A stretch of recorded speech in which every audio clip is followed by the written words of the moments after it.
Folks, I have a guest, a very interesting guest this evening.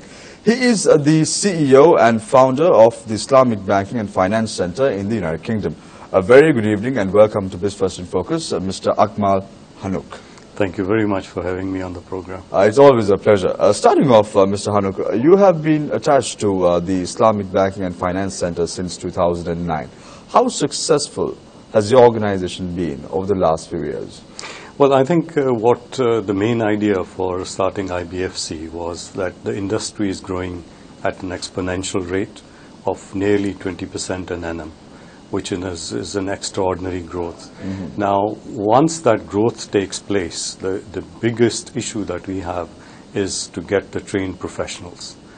And in order for them to enable them to come up with new products, with new innovations, and to be able to take this industry forward. Because, I mean, this is like a situation where the industry is growing at a very fast pace, but the development is not growing on as it should be. So that was the first challenge that we had in terms of the education and training. We equally had another issue, which was to train the trainers, because as many as professionals are required, but there's also educationists there that need to be trained as well in this particular area. Because we must remember that this is a growth industry, started nearly about 30 years in all earnest, although the principles go back to like 1500 years in terms of the corporate governance, the ethical foundations, the principles which are enshrined for the betterment of people. So it's a real model which can be used at any level, at any government. They could actually have this incorporated in the programs. So that's something which we think that it will be a great opportunity to have. So that was one program from the education and training. But the other one was also from an advisory and consultancy point of view. Because once the people get trained, there's lots of people who would like to come to us to say that what do we do in terms of bringing new products to the market. And our third program was for the publications in terms of disseminating this information, the publications, the training, and all the areas that we could look into it. And it applies to different countries in different ways. How do you view the growth of Islamic banking and finance in this region, in the Asian region, Mr. Hanouk? I think if we look at the figures, I mean, we are talking about in the Asian region, when we look at even 3-4 countries, like the SAARC countries, for example, you're talking about India, you're talking about Pakistan, you're talking about Sri Lanka, you're talking about Bangladesh.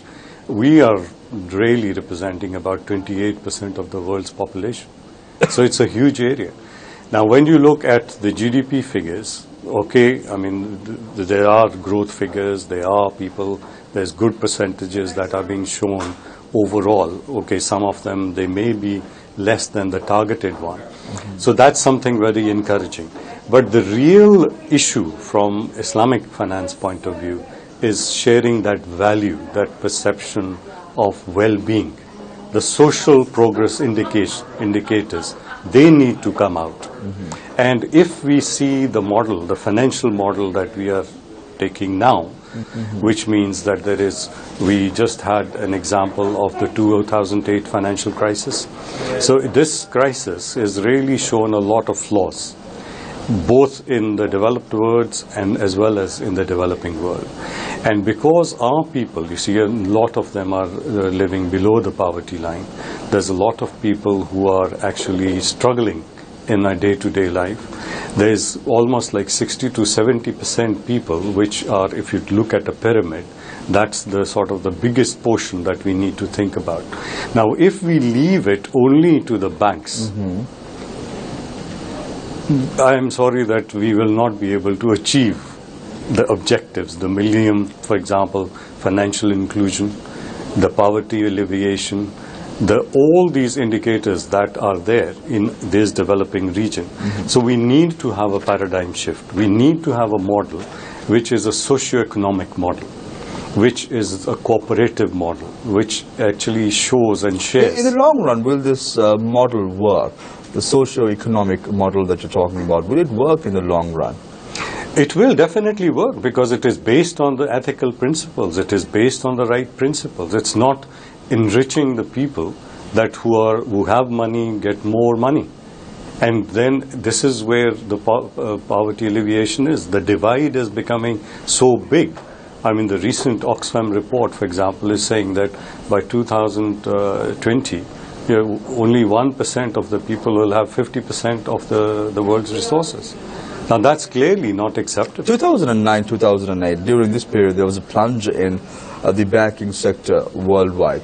How did Islamic banking and finance survive during this time frame? Well, the survival was very good because, you see, they really came out unscathed from the crisis, primarily because of the principles. You see, when you look at the Islamic financial principles, you're talking about prohibitions, which is interest.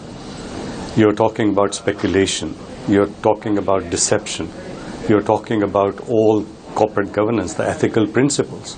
Now, if we are governing an institution on these broad principles, clearly they were not part of the problem.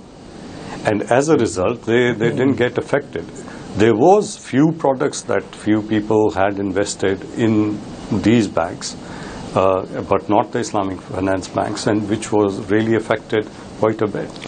Interest is a key component for the survival of other banks, other entities, other financial institutions. What is the thinking of the Islamic finance pattern when it comes to making revenue? Well, this is very interesting, you see, because we've seen interest, like when you look at the figures, the debt servicing, for example, in US, for example, it is like 16 trillion. I mean, there is more than 400 billion that is paid on interest. 46 billion we are paying on interest in UK. Here in Sri Lanka as well, you know, we are talking huge numbers in terms of debt servicing. Now, this debt, if it is used for betterment of the people, is very, very important, so that really empowers the poverty level, you know, the people who are impoverished.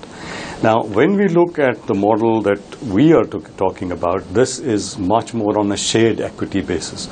It's in a risk and reward sharing. It does not entitle a person with the capital to automatically have a return. It means that that capital has to be risked. The person, the leaders, they have to be risking their expertise, their capabilities. And when that venture is profitable, each of the parties, they get the return. Let's say that venture is not profitable. What happens then? Well, if the venture is not, the basis of Islamic finance is profit and loss. Because we all know, I mean, as the best of the business plans fail. The best of the business plans go pear-shaped. And this is the nature of the business. So, but what it means is that we have to be more prudent. We have to make sure that the venture that we are entering in, because again, you referred to 2009, this is exactly what happened to the banks. They did not. They sort of were giving to people. They knew they will never be able to pay. So it's not something that we can go and look into every venture. It's got to be prudent. It's got to be related. The figures have to stack up. Everything has to be proper. And then the investment needs to get into. Islamic banking, is it only restricted to Muslims? No, not at all. Absolutely. In fact, when it started, of course, I mean, it was a faith-based product, but it has very quickly passed that milestone. It is basically an ethical product. When we look at it from Malaysia, Indonesia, I mean, there's non-Muslims who are taking this product. Because when you're looking at the ethical side of this, there are people who would take it from a religious perspective, of course, because that is something but that's a value proposition which they would believe in. But the others, for them, it is a general ethical investment which is based on fairness and justice, which is based on risk and reward.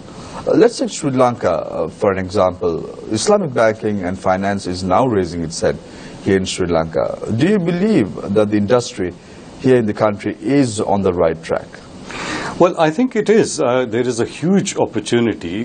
The only thing that I feel, and which I feel very strongly about, is that when we look at the banking structure, we are narrowing Islamic finance very, very small. Banking will remain banking as it is, because obviously the banking regulations and structures. But Islamic finance is more than banking. Islamic finance, as I said to you, was the larger part of the pyramid. It is for the people, for the welfare of the people, the socio-economic justice that they need to have, and the opportunity to invest. The entrepreneurship, the enterprise is the key element. Trade is the key element. And the biggest important bit for Islamic finance is benevolence. The biggest issue that we have is philanthropy. And that philanthropy needs to be invested into enterprise, into entrepreneurship projects, into things. So that's where the second part where I was talking to you about the IBFC element is to advise and help people to establish new products. Because if you look at only the banking is a very small, narrow part of Islamic finance. But there is all the other non-banking, we call that the non-banking financial services. And that would include credit unions, it will include cooperatives, it could include mutuals, it could include all those areas where social enterprise is benefited out of it. And as a result, people benefit out of it. Why must an individual resort to Islamic banking? I think it's for the reasons what I mentioned, the ethical reasons, the strong foundations, not based on interest, not based on speculation, not based on deceptive policies and procedures, good governance, ethical reasons. But the returns are not sustainable. It might differ. It might be different from one year to another. Well, I think this is the nature of business. You see, this is exactly where it is, because when we say differ, it can go very much high. So if you are looking at, you see, if you look at this model of the banking today, it's basically borrowing at a lesser rate and giving it or selling it at a higher rate. That's the banking model, in very simple terms. 2020, where do you see Islamic finance globally? I think we are growing very strongly, as I said, exponentially, 20% a year.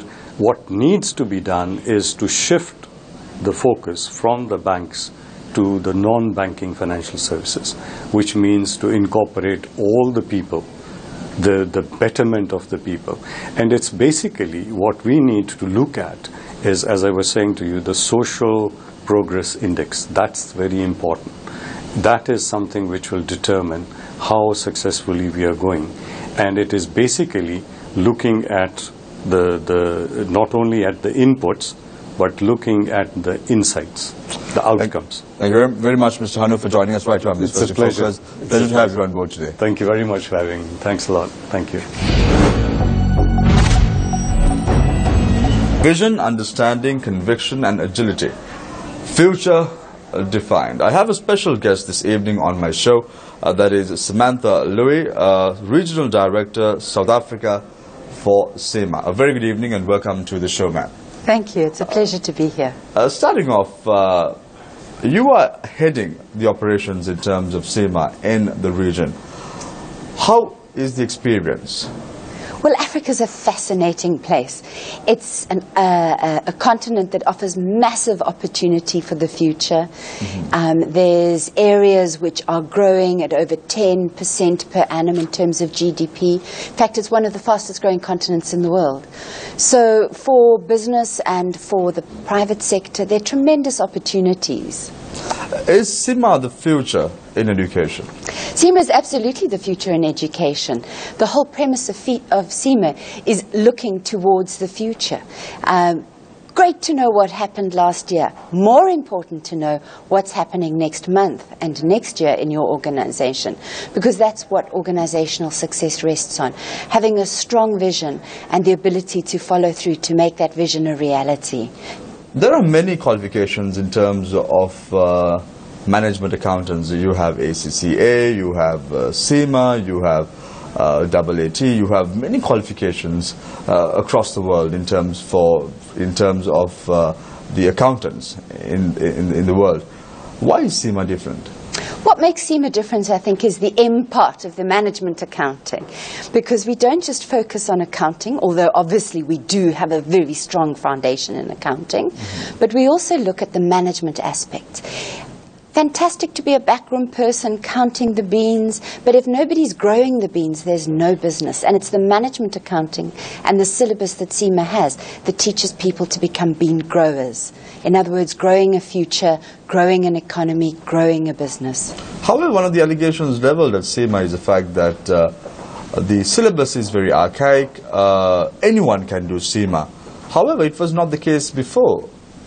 How do you counter this allegation that has been leveled? I think the last thing I would say is that the CIMA syllabus is archaic.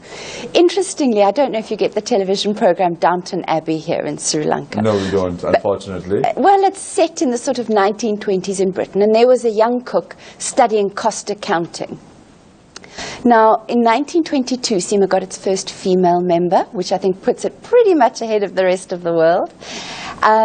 We change our syllabus every 5 years. So what you would have studied in 1922 is very different to what you would have studied in 2005, 2010, and in 2015, we updated our syllabus again. Anyone can do CIMA. I think anybody who's determined and who wants to and who is interested can do CIMA. There's no barometer that says who will be successful and who will not. If you look at some of the world's great businessmen, they dropped out of university. They went on to found great businesses. Who is to say who can start CIMA and finish it successfully and who can't? It's about passion, determination, and commitment. Sri Lanka, there has been a somewhat decrease in the number of those who are enrolling for CIMA because other options are now available. How do you see this for the future? Well, I think competition in any market's a great thing because competition raises the game, it raises the bar. In my own country, South Africa, we have 22 different accounting bodies, and CIMA remains and is the largest body in terms of student growth in the country because people are seeing that what the skills they need for the future are the skills that CIMA teaches. 2020, where do you see CIMA? 2020, CIMA is going to be a completely different organization, again to the one that you see now. We have plans to have over 200,000 members. We will have probably double the number of students and operational in even more countries across the world than we are now. Why must anyone do CIMA? You see, I think it's about ambition. I think if you want to be the chief executive of an organization, there's a skill set that you need. You need to understand the finances because if you don't understand the movement of money through your organization, you're going to go bankrupt very quickly. You need to understand people and what they're about because there's no successful business that isn't driven by successful people and how they operate and how you care and treat them and how you engage them in your organization. And there's no successful business without strategy. And those are the three key things that CIMA teaches in its syllabus. Let's take a look at the Middle East. CIMA is not that strong in the Middle East. What steps have your organization taken to establish a prowess in areas that you are not that visible? Well, the Gulf states, for example, we see as a growth market along with North Africa. We're taking a number of steps around increasing the visibility of CIMA, about sharing the values and the skill sets that we provide, and then, of course, working with government very closely to upgrade the competency level of people. In terms of competency levels, how does CIMA help an individual to increase his or her level of abilities, skills, and even knowledge? We look at three levels that we align our syllabus to. So we look at an operational level, a management level, and then a strategic level. Now, the operational level is designed for that person working in finance, working in accounting as a day-to-day job. And the kinds of things that we teach and the way in which we assess relates exactly to the sort of job that person would be doing. We then take them to the next level, which is management, which is a slightly different skill set. And everything we do at that level relates to a managerial perspective. The final level we take them through is looking at a strategic, long-term vision, how to think about the organization well into the future. You mentioned 2020, 5 years ago. That's a different skill set to thinking about next month. And as we develop and train each person to the level of the syllabus, we develop, train and enhance that skill set. Have you seen an increase in the number of students enrolling for CIMA over the last couple of years? Oh, without a doubt. I think the last 5 years have seen the biggest growth in the history of CIMA's 96 years. We're coming up to our nearly 100th year in a few years. We're celebrating 50 years of CIMA in Sri Lanka this year, 60 years of CIMA in South Africa. And finally, that growth set, that skill set is being embraced around the world. You said anyone can do CIMA. Correct me if I'm wrong. Yes or no? Yes, absolutely. Let's take the number of accountants increasing rapidly in the global market. What is going to happen to them?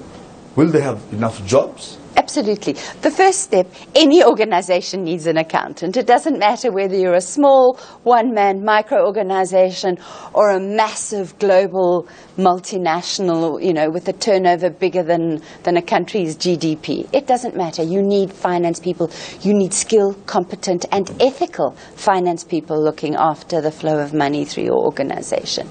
The second thing is just because somebody studied in finance doesn't mean that they're going to stay in finance. It sets them up beautifully to become entrepreneurs, to run their own businesses, to become passionate about NGO causes. So it's not only about business, but the skill set applies to entrepreneurship as well. This year, the theme for the CIMA Business Leaders Summit is Future Defined, Vision, Understanding, Conviction and Agility. Elaborate a little bit on this. Well, I think what's important when you look at any organization, any future, is to really, first of all, have that vision. What is it that you want to be? Where is it that you want to go? And you need to understand the business model that's going to take you there.